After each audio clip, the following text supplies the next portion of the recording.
માધવના લગ્ન થશે, બરાબર? તારા ને માધવના લગ્ન ક્યારે થશે? ક્યારે થશે? આજે.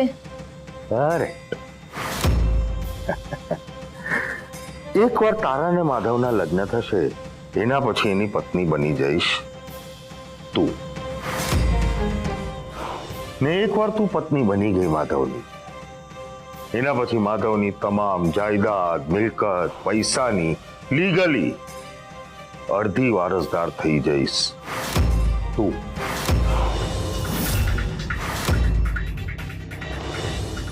ને લગ્ન પછી જનરલી બધા કપલ ક્યાં જાય? ક્યાં જાય? હનીમૂન. કરેક્ટ.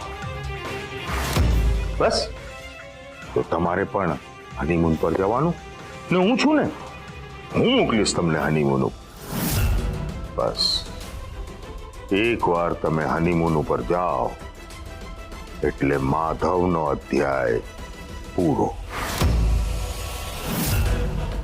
પૂરો એટલે?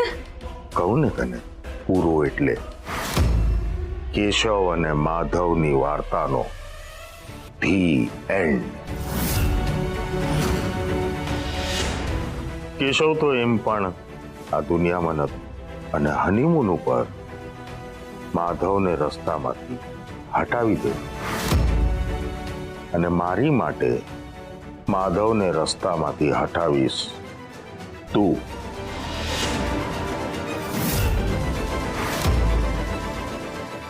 ને એકવાર માધવ રસ્તામાંથી હટી ગયો એટલે એની તમામ જાયદાદ, મિલકત, પૈસા, પ્રોપર્ટી એની પત્ની તરીકે કાયદેસર તારા નામે થઈ જશે.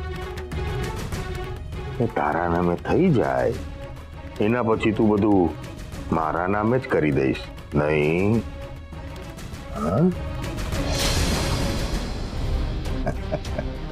બસ તો પછી હવે જીવનમાં શું છે? Happy ending. આને કહેવાય ધી એન્ડ. તો ચાલો કામે લાગી જાઓ, કારણ કે ખીમજી છે ને હમણાં મેરેજ રજિસ્ટ્રારને લઈને આવતો જ હશે અને આ કામમાં મોડું થાય એ મને નહીં ગમે.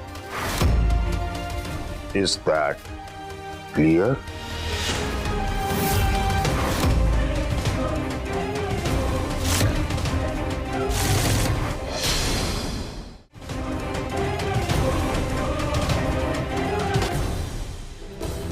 સંસ્કૃતિ, સંસ્કૃતિ, જલ્દી શાબાશી આપ. કેમ? શું થયું? મેં માધવના ઘરનું એડ્રેસ શોધી લીધું છે.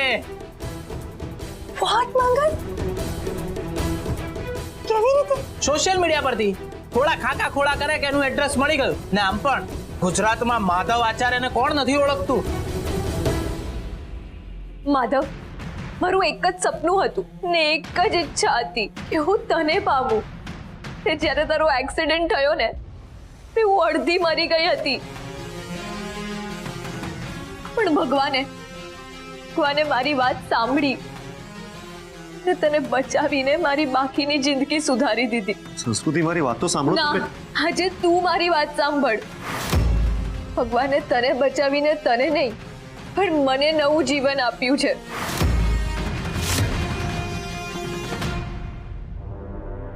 મારે બસ તને એટલું જ કહેવું છે કે મારું આ નવું જીવન મને ફક્ત ને ફક્ત તારી માટે વાપરવું છે. પ્લીઝ મને એક ચાન્સ આપ. સંસ્કૃતિ, હું ના નથી પાડતો. હું કરીશ મેરેજ. હું ખાલી એ કહું છું કે જો આપણે થોડાક દિવસ પછી કરીએ મેરેજ તો એમાં શું ફરક પડવાનો? એ જો તને કહું તો તું આજે મેરેજ કરીશ તો શું ફરક પડવાનો હતો? માધવ, જો તારે મને છોડી દેવી હોય તો કોઈ વાંધો નહીં.